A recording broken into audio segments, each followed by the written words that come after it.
Assalamualaikum warahmatullahi wabarakatuh. Salam sejahtera bagi kita semua.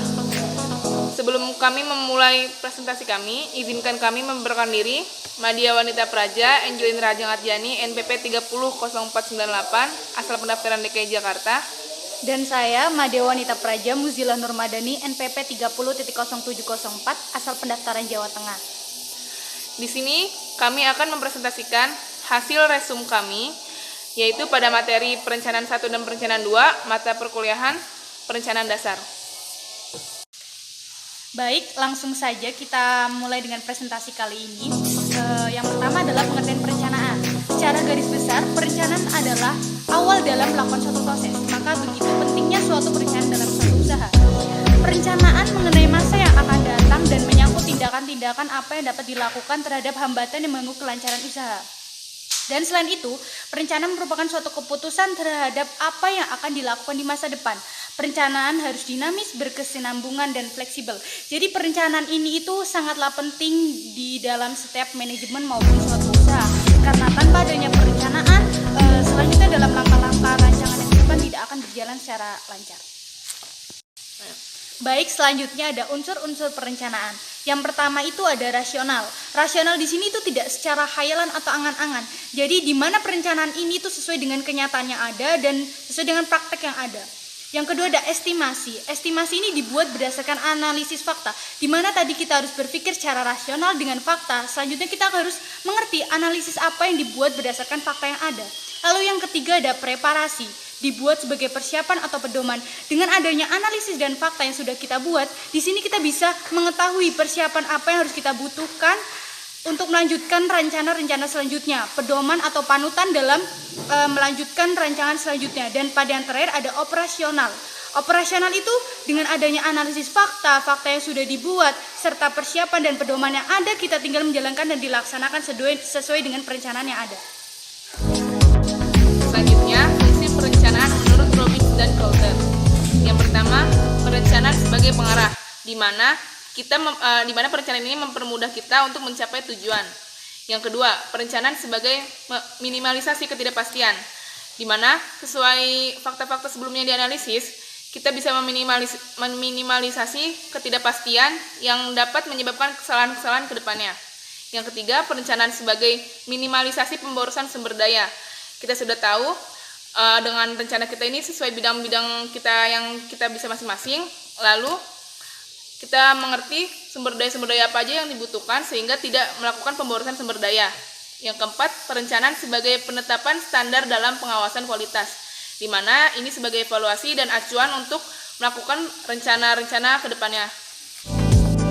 Baik, selanjutnya ada jenis perencanaan ditinjau dari tempat melaksanakan pekerjaan. Ada 3. Yang pertama ini ada perencanaan nasional, di mana nasional ini mencakup suatu negara. Jadi perencanaan ini dapat berjalan dengan lancar atau berada dalam satu rencana dalam satu negara itu sendiri. Yang kedua ada perencanaan regional. Perencanaan regional ini tuh cakupannya lebih kecil daripada nasional, yaitu seperti dalam satu provinsi atau beberapa gabungan provinsi. Yang ketiga ada perencanaan kota. Perencanaan kota ini lebih mendetail lagi, di mana berada dalam satu provinsi, yaitu seperti gabungan dari kota-kota ataupun hanya kota itu sendiri. Dan selanjutnya ada jenis perencanaan ditinjau dari segi objek.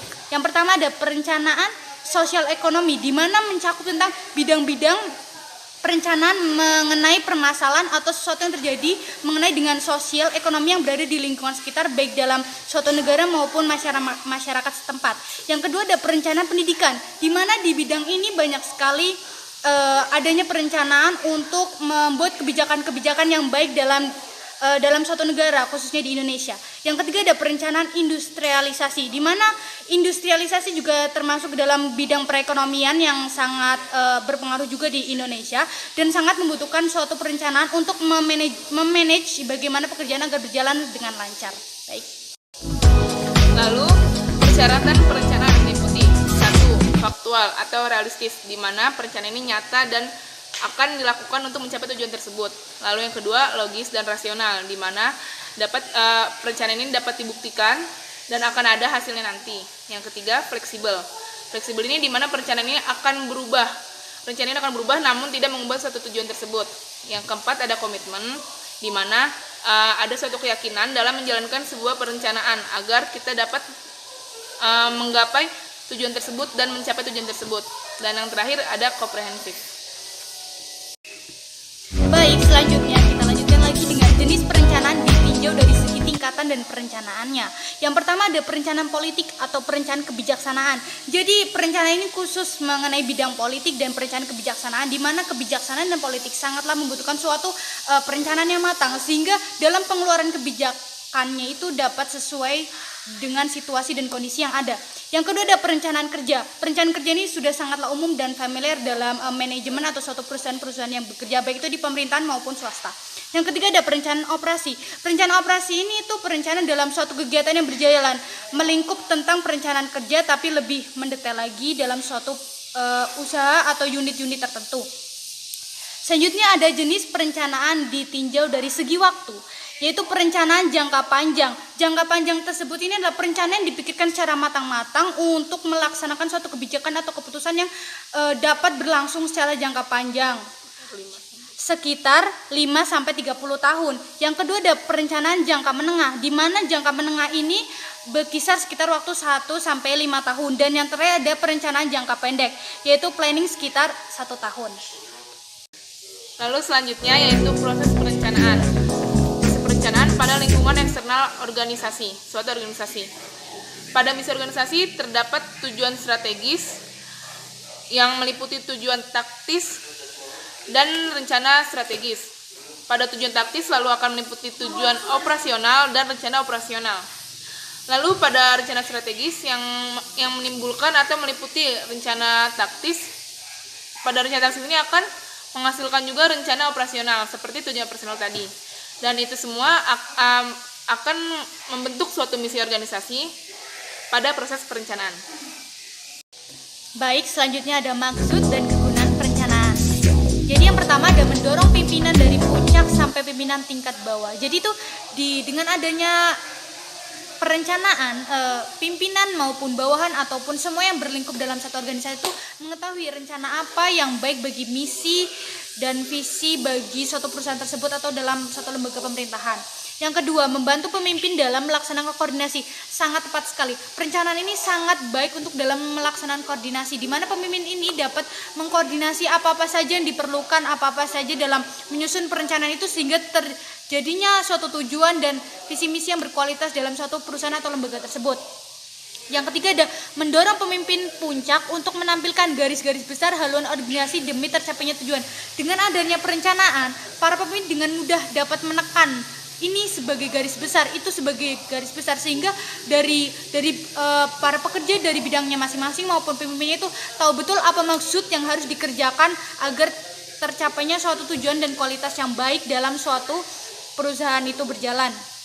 Selanjutnya ada membantu pelaksanaan pengawasan terhadap perkembangan dan dari apa yang direncanakan. Dengan adanya perencanaan dari pihak perusahaan maupun pekerja dengan sangat mudah mengetahui tujuan-tujuannya, dapat mengevaluasi dengan adanya pengawasan, karena dengan rancangan atau perencanaan itu secara struktural terarah, mengetahui apa-apa saja yang diperlukan, baik mengingat yang lalu ataupun masa depan baiknya sesuai dengan situasi dan kondisi yang ada, sehingga mengakibatkan kita semakin paham apa yang harus dikerjakan seperti ini agar baiknya meminimalisir suatu ketidakpastian dan kesalahan yang tidak akan diulang kembali.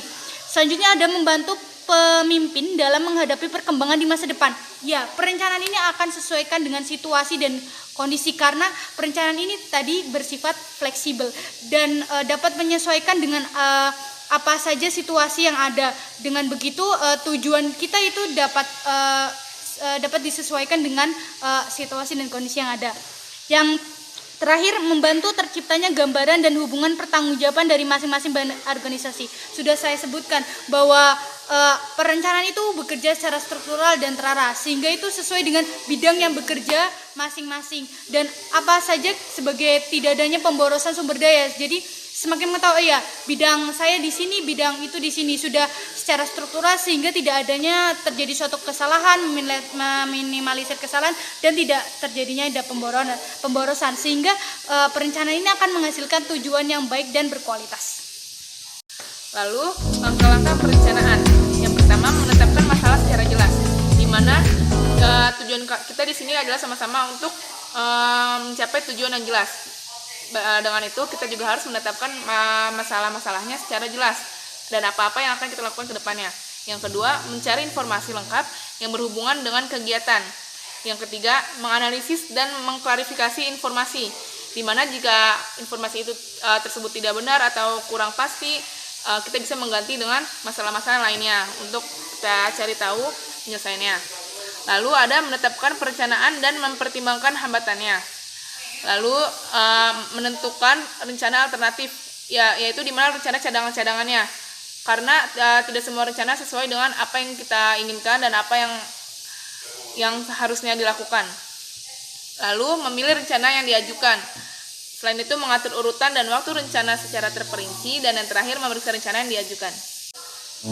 Baik, perencanaan itu kan untuk melancarkan suatu tujuan yang ada. Terus lantas apa sih hambatan perencanaan tersebut? Yang pertama adalah para perencana tidak cakap melihat ke masa depan dengan tepat.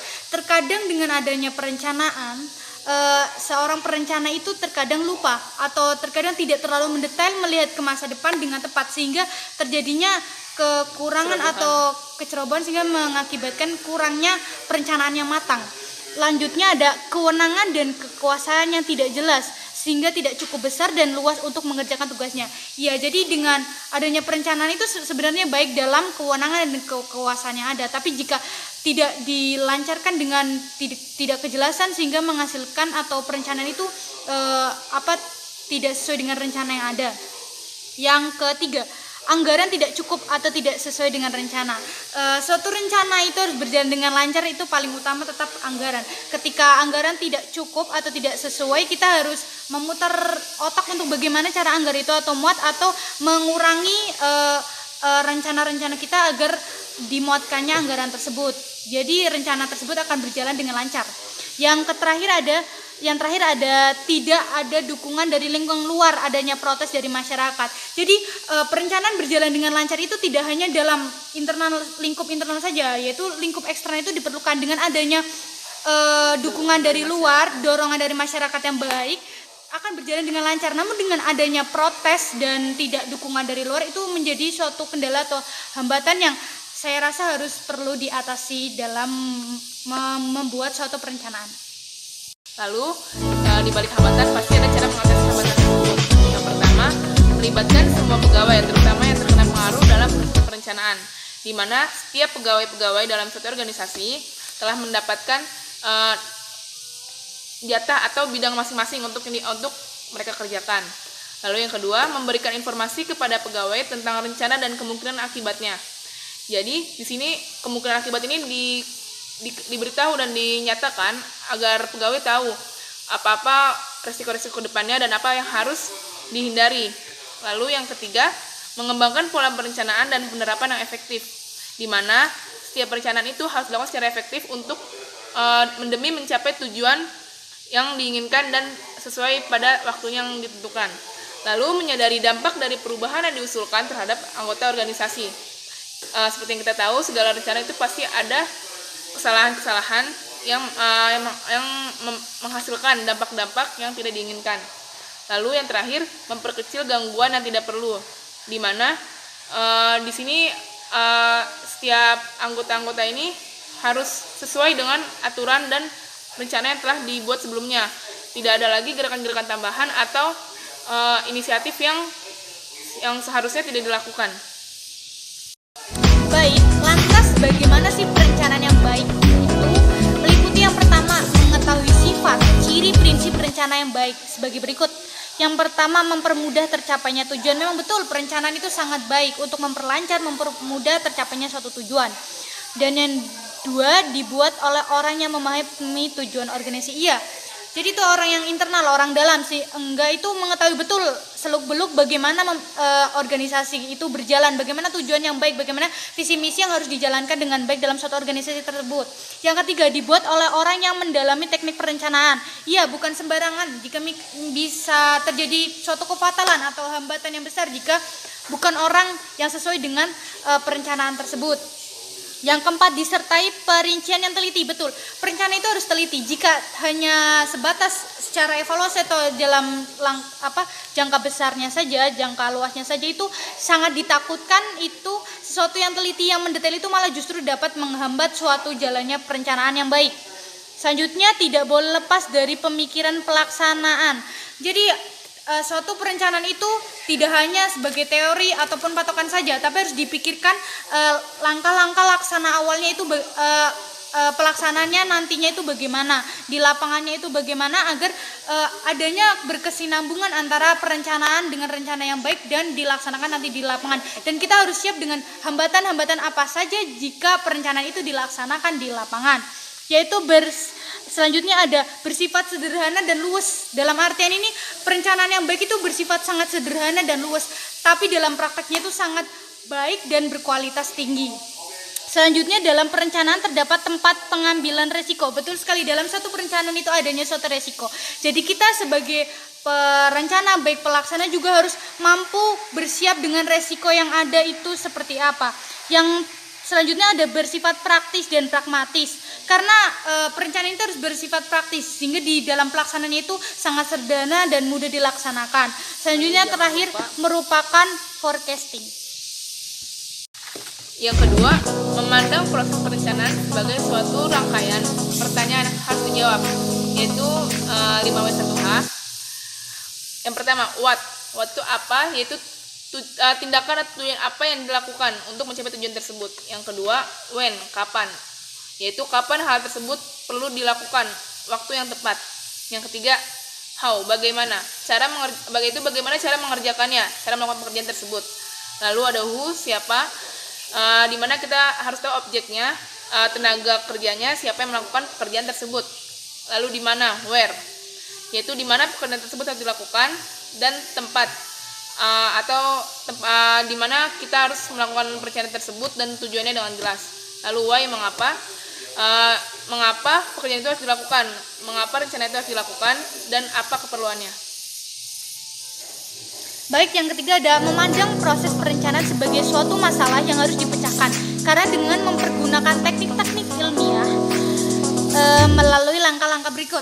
Jadi pertama adalah mengetahui sifat hakikat masalah yang dihadapi. Dalam satu perencanaan itu harus mengetahui masalahnya seperti apa, sehingga kita dapat mengatasinya untuk kedepannya. Yang kedua adalah mengumpulkan data. Setelah kita mengetahui masalah, kita harus mengumpulkan data-data dan informasi mengenai masalah tersebut. Karena tanpa adanya data dan informasi, kita tidak dapat mengatasi suatu permasalahan tersebut. Yang ketiga, menentukan beberapa alternatif.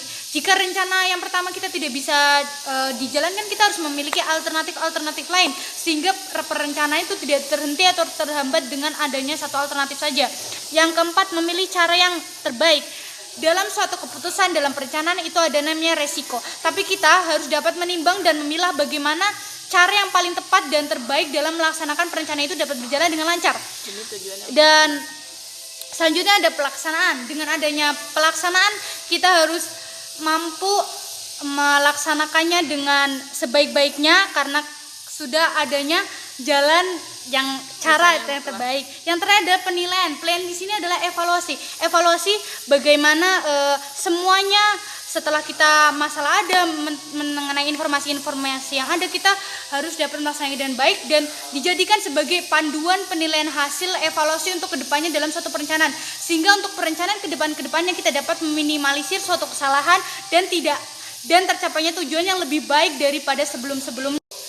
Sebelum akhiri presentasi kita, ada suatu kutipan yang mewakili tentang perencanaan, yaitu if the plan doesn't work, change the plan but never the goal. Dimana jika rencana tersebut tidak berjalan dengan lancar, ya ubah aja rencananya, tapi jangan ubah tujuannya. Itulah tadi presentasi dari kami. Mohon maaf bila ada tutur kata yang kurang berkenan. Wassalamualaikum warahmatullahi wabarakatuh. Terima kasih.